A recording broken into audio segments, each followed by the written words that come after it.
हाय, नमस्कार दोस्तों। स्वागत है आपका हमारा स्टडी पॉइंट। जी हाँ दोस्तों, आज मैं ये वीडियो क्लास 10th के फिजिक्स के लिए स्पेशली लेकर गया हूँ, जिसमें हम लोग दोस्तों वेरी शॉर्ट टाइप जो क्वेश्चन आंसर है उसके बारे में डिस्कस करेंगे। उन क्वेश्चंस को हम लोग देखेंगे और उनका क्या सॉल्यूशन है उस चीज़ को भी यहाँ पे मैं आपको पॉइंट आउट कराऊंगा।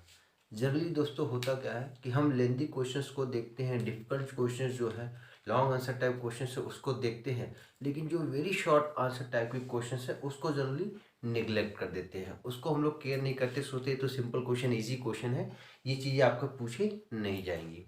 और होता क्या है कि जो चीज़ें हम निगलेक्ट करते हैं, जिसको हम बहुत सिंपल समझते हैं, वही चीज़ें जब एग्ज़ाम में हमारे लिए आ जाती हैं, प्रॉब्लम क्रिएट करती है, हमारे मार्क्स वहाँ पे कट होते हैं, तो हमको रियलाइज़ होता है कि जिन चीज़ों को हमने बहुत लाइटली लिया था वो कहीं ना कहीं हमारे मार्क्स के लिए बहुत ही ज़्यादा रिस्पॉन्सिबल होती है।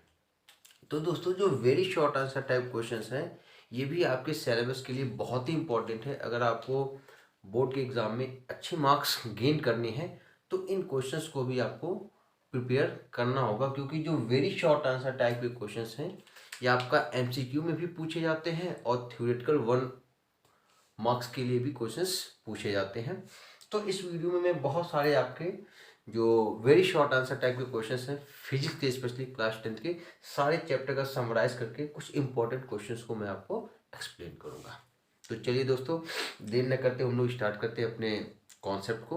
और पहला क्वेश्चन हम लोग यहाँ पे देखते हैं दोस्तों। तो पहला क्वेश्चन क्या है दोस्तों, देखिए यहाँ पे आपका कि what is the magnification of image form by the plane mirror. तो दोस्तों जो आपका प्लेन मिरर होता है इसकी मैग्निफिकेशन क्या होती है, ये हमसे पूछा जा रहा है। और दोस्तों क्या है, क्यों होती है, ये भी आपका पूछा जा रहा है। तो दोस्तों मैग्निफिकेशन क्या होती है, मैग्निफिकेशन जो रिजोल्यूशन की एक एबिलिटी होती है कि कोई चीज़ कितना छोटा या बड़ा आपका फॉर्म कर रहा है, उसी को हम लोग मैग्निफिकेशन बोलते हैं, या मैग्नीफाइड मतलब बड़ा या छोटा आपका होता है। तो चलिए दोस्तों, तो आपकी जो प्लेन मिरर की मैग्निफिकेशन है वो दोस्तों क्या होती है, 1 होती है। क्या होती है, 1 होती है। क्यों 1 होती है, because in the plane mirror the size of image is equal to the size of object. जी हाँ दोस्तों, आपका जो प्लेन मिरर होता है इसमें इमेज की जो साइज होती है वो ऑब्जेक्ट की साइज के बराबर होती है, इसलिए इसकी जो मैग्निफिकेशन है दोस्तों वो क्या होती है, 1 होती है। और हम जानते भी हैं कि जो आपका प्लेन मिरर है it always form the image of same size of the object, तो इसलिए इसकी मैग्निफिकेशन 1 होती है। और अगर आपसे रीजन पूछेगा तो आप मैग्निफिकेशन के लिए फॉर्मूला दिखाएंगे, height of image upon height of object, और यहाँ पे दोनों बराबर होता है, इसलिए इसकी मैग्निफिकेशन 1 होती है। चलिए, आई थिंक ये क्लियर हो गया दोस्तों। चलिए next question, what is the radius of curvature of a plane mirror. तो दोस्तों यहाँ पे प्लेन मिरर का रेडियस ऑफ कर्वेचर पूछा, किसका, प्लेन मिरर का रेडियस ऑफ कर्वेचर। तो इसका आंसर दोस्तों क्या होगा, इन्फिनिटी। जी हाँ दोस्तों, the radius of curvature of plane mirror is infinity. तो प्लेन मिरर का जो रेडियस ऑफ कर्वेचर होता है दोस्तों क्या होता है, वो इन्फिनिटी होता है, इनफाइनाइट होता है। चलिए नेक्स्ट क्वेश्चन दोस्तों, बहुत ही सिंपल क्वेश्चन है लेकिन बहुत इंपॉर्टेंट है कि how a convex mirror can be identify without touching. कोई मिरर हमें दे दिया जाए और कहा जाए कि बिना इसको टच करिए आप बताइए कि ये कौन सा मिरर है। तो दोस्तों हम यहाँ पे करेंगे क्या, इमेज फॉर्मेशन करेंगे और वहाँ के बेसिस पे आइडेंटिफाई करेंगे कि वो कौन सा मिरर है। तो यहाँ पे दोस्तों हम क्या करेंगे, if the object is placed closer to the mirror, अगर किसी ऑब्जेक्ट को हम मिरर के पास लेकर के आते हैं तो दोस्तों क्या होगा, image will be erect and magnified. तो अगर मैग्नीफाइड और इरेक्ट इमेज फॉर्म हो रही है तो हम कह सकते हैं कि वो हमारा मिरर क्या है, कॉनकेव मिरर है। ठीक है दोस्तों, ये 3 क्वेश्चन का आप लोग दोस्तों स्क्रीनशॉट ले लीजिएगा। इसके बाद मैं आपका नेक्स्ट क्वेश्चन कंडक्ट कराता हूँ। चलिए दोस्तों नेक्स्ट क्वेश्चन लेते हैं। क्या है आपका दोस्तों, the radius of curvature of a spherical mirror. कोई स्फेरिकल मिरर है जिसका रेडियस ऑफ कर्वेचर आपका दिया कितना दोस्तों, 20 सेंटीमीटर। आपको निकालना क्या, फोकल लेंथ। यह दोस्तों क्या निकालना, फोकल लेंथ। तो आपको दोस्तों पता है कि फोकल लेंथ को स्मॉल एफ से डिनोट करते हैं, और एफ बराबर जो आपका होता है r/2 means radius of curvature का हाफ हमेशा हमारा क्या होता है दोस्तों, फोकल लेंथ होता है। तो 20 को दोस्तों हम लोग 2 से डिवाइड करेंगे तो आपका यहाँ पे आंसर क्या आ जाएगा 10 सेंटीमीटर। क्या आएगा दोस्तों 10 सेंटीमीटर। चलिए नेक्स्ट क्वेश्चन दोस्तों क्या हमारा, state the cause of refraction of light. बहुत ही सिंपल क्वेश्चन है लेकिन बहुत ही कॉम्प्लिकेटेड होता है, बच्चे जनरली आंसर नहीं दे पाते हैं कि क्या रीज़न है कि आपका रिफ्रैक्शन ऑफ लाइट परफॉर्म होता है। तो दोस्तों इसके पीछे लॉजिक यही है कि जो आपकी लाइट की जो स्पीड होती है वो अलग अलग होती है in different medium. This is the main reason behind the cause of refraction. ठीक है दोस्तों, the cause of refraction of light is that light travels with different speed. जैसा मैंने सबको कहा, क्या बताया कि लाइट की जो स्पीड होती है वो अलग अलग होती है अलग अलग मीडियम में। इसी की वजह से दोस्तों आपका क्या होता है रिफ्रैक्शन ऑफ लाइट परफॉर्म होता है। ठीक है दोस्तों, नेक्स्ट क्वेश्चन दोस्तों यहाँ पे आपका पूछा है कि right the function of volt meter in an electrical circuit. Electrical circuit में वोल्ट मीटर का फंक्शन क्या है ये आपसे पूछा गया है। तो दोस्तों जैसा कि आपको पता है कि वोल्ट मीटर का काम क्या होता है, पोटेंशियल डिफरेंस को ये मेजर करता है। क्या करता है, पोटेंशियल डिफरेंस को मेजर करता है। कहाँ पे, जिस भी सर्किट्स में आपका अप्लाई होगा वो दो टर्मिनल या दो एंड्स के बीच में आपका क्या करेगा दोस्तों, पोटेंशियल डिफरेंस को मेजर करेगा। ये आपका फंक्शन है किसका, वोल्ट मीटर का। ठीक है दोस्तों, आप इसका स्क्रीनशॉट ले, इसके बाद मैं आपको नेक्स्ट कुछ और क्वेश्चंस कंडक्ट कराता हूँ। चलिए दोस्तों नेक्स्ट क्वेश्चन लेते हैं।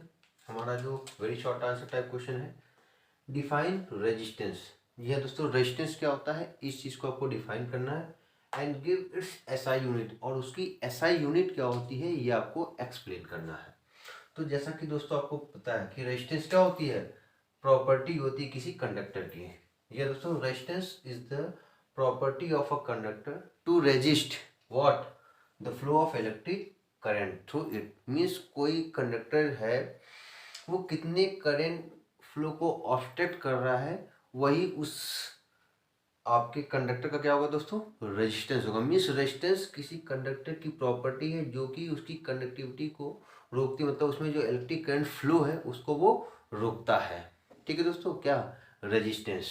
तो जिस कंडक्टर का रेजिस्टेंस जितना ज़्यादा होगा वो उतना ही पुअर कंडक्टर ऑफ इलेक्ट्रिसिटी होगा।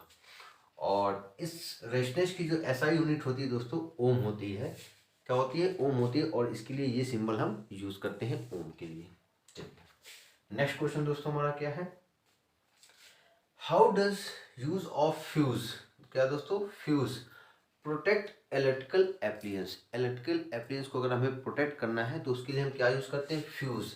तो फ्यूज कैसे वर्क करता है और हमारे इलेक्ट्रिकल एप्लियंस को कैसे ये प्रोटेक्ट करता है दोस्तों। तो क्या होता है, fuse wire protects electrical appliances. तो जो हम फ्यूज को यूज करते हैं दोस्तों उसमें एक फ्यूज वायर होता है जो कि बहुत ही थिन होता है और जनरली वो एलॉय वगैरह का फॉर्म होता है जिसका मेल्टिंग पॉइंट लो होता है।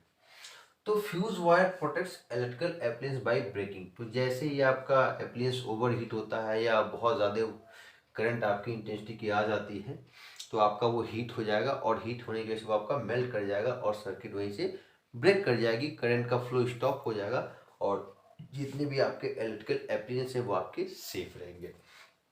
तो दोस्तों ये क्या करता है, मेल्ट कर जाता है और वहीं से सर्किट को ब्रेक कर देता है। क्यों ब्रेक करता है, क्योंकि जो हमारी डिजायर्ड करंट है उससे करंट अगर लार्जर हो जाती है स्पेसिफाई वैल्यू से तो आपका ये मेल्ट कर जाएगा और सर्किट ब्रेक कर जाएगी। ठीक है दोस्तों, नेक्स्ट क्वेश्चन है, डिफाइन 1 किलोवाट आवर। जी हाँ दोस्तों, 1 किलोवाट आवर क्या होता है और इसको हमें रिप्रेजेंट करना है किसके टर्म में, जूल के टर्म में। तो बहुत ही सिंपल क्वेश्चन ये भी है दोस्तों, जो 1 किलोवाट आवर होता है ये आपका क्या होता है दोस्तों, एनर्जी होती है कितनी, कंज्यूम कितना, 1 hour 1000 watt of power is use for 1 hour. Means 1 hour में जो आपका 1000 वाट की पावर यूज होती है इसी को दोस्तों क्या बोलते हैं हम, 1 किलो वाट। मतलब एक घंटे में जो 1000 वाट की पावर हम कंज्यूम कर रहे हैं इसी को दोस्तों हम क्या बोलते हैं, 1 किलो वाट। तो 1 किलो वाट को दोस्तों हम अगर जूल में कन्वर्ट करना चाहें तो ऐसे कर सकते हैं, 1 किलो वाट को वाट में बदलना है तो 1000 से मल्टीप्लाई, आवर है तो पहले 60 मिनट से मल्टीप्लाई करेंगे तो मिनट में बदलेगा, फर्दर 60 से मल्टीप्लाई करेंगे तो वो सेकेंड में बदल जाएगा। तो दोस्तों यहाँ पे अगर हम कैलकुलेट करेंगे तो आप आएगा 36 और यहाँ पे 1 2 3 450 हो जाएंगे। इसको थोड़ा सा सिस्टमेटिक फॉर्म में लिखेंगे दोस्तों तो ये आपका हो जाएगा 3.6 इंटू 10⁶ जूल। क्या हो जाएगा 3.6 इंटू 10⁶ जूल। तो 1 kilowatt hour equal to 3.6 into 10⁶ joule आपकी वैल्यू होती है। ये चीज़ आपको दिमाग में नोट कर लेनी है। चलिए दोस्तों इसका स्क्रीनशॉट लीजिए, इसके बाद फिर मैं कुछ और क्वेश्चंस आपको कंडक्ट कराता हूँ।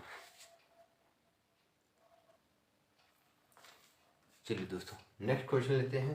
देखिए दोस्तों अगला हमारा क्वेश्चन क्या है, state the direction of magnetic field inside a bar magnet. तो बार मैग्नेट के अंदर जो आपकी मैग्नेटिक फील्ड है वो कैसी होती है, वो कहाँ से कहाँ मूव करती है, ये आपको एक्सप्लेन करना है। तो जी हाँ दोस्तों, inside the bar magnet the direction of magnetic field is from south to north. जी हाँ दोस्तों, कहाँ से कहाँ रहेगी, साउथ टू नॉर्थ। तो बार मैग्नेट के अंदर जो मैग्नेटिक फील्ड फ्लो करती है वो साउथ से नॉर्थ की तरफ फ्लो करती है। ठीक है दोस्तों। चलिए नेक्स्ट क्वेश्चन दोस्तों क्या है कि what does the direction of thumb indicate in right hand thumb. जैसे ये हमारा है राइट हैंड है, हमने इस मार्कर को होल्ड किया है, तो इस राइट हैंड थंब रूल में जो आपका थंब है दोस्तों वो किसको इंडिकेट करता है। तो जैसा कि हम जानते हैं कि राइट हैंड थंब रूल में ये जो आपका थंब है ये डायरेक्शन ऑफ करंट को शो करेगा, और ये जो कर्ल फिंगर हमारी है, जो उंगलियां हैं, वो आपकी किसको दोस्तों शो करेंगी, मैग्नेटिक फील्ड को। ठीक है दोस्तों। तो यहाँ पे जो थंब है दोस्तों वो हमारा क्या शो करता है, direction of current in a state conductor held by the curl finger. ठीक है दोस्तों। तो जो थंब है वो किसको शो करेगा, डायरेक्शन ऑफ करंट को। ठीक है दोस्तों। चलिए नेक्स्ट एंड लास्ट क्वेश्चन इस वीडियो का दोस्तों क्या है, what is the common domestic power supply in India. जी हाँ दोस्तों, जो हमारे हाउसेज में पावर सप्लाई होती है उसी रेंज क्या होती है, ये आपसे पूछा गया, बहुत ही इंपॉर्टेंट क्वेश्चन है। सो दोस्तों इसका जो आंसर होगा, the common domestic power supply in our India is what 220 volt and 50 hertz. तो 220 वोल्ट और 50 हर्ट्ज का हमारा जो पावर है वो डोमेस्टिक सप्लाई में हमारी होती है। ठीक है दोस्तों। तो आई होप ये वीडियो आपको अच्छा लगा होगा, क्योंकि ये जो शॉर्ट आंसर टाइप क्वेश्चंस हैं इसका कलेक्शन आपको यहाँ पे फिजिक्स का मिल गया है। मैं कोशिश करूँगा इसी तरह से बायो और केमिस्ट्री के भी मैं वीडियोस बना करके आपको शॉर्ट, जो very short answer type question है उसका कलेक्शन दे दूं, ताकि इससे रिलेटेड कहीं से भी कोई क्वेश्चन अगर आपके बोर्ड एग्जाम में आए तो आप उसको कर ले जाएं। वीडियो आपको कैसा लगा इसका फीडबैक जरूर दीजिएगा दोस्तों, ताकि जो नेक्स्ट वीडियो मैं बनाऊँ उसमें जो भी इस वीडियो में कमियाँ रह गई उसको मैं इम्प्रूव कर सकूँ, ताकि आप वीडियो को ज़्यादा से ज़्यादा लाइक करें, शेयर करें और इस चैनल को ज़्यादा से ज़्यादा प्रमोट करें। तब तक के लिए दोस्तों thank you, have a nice day, see you in next video with some new information. Bye bye, take care and keep studying for your board exam. Okay, bye bye दोस्तों।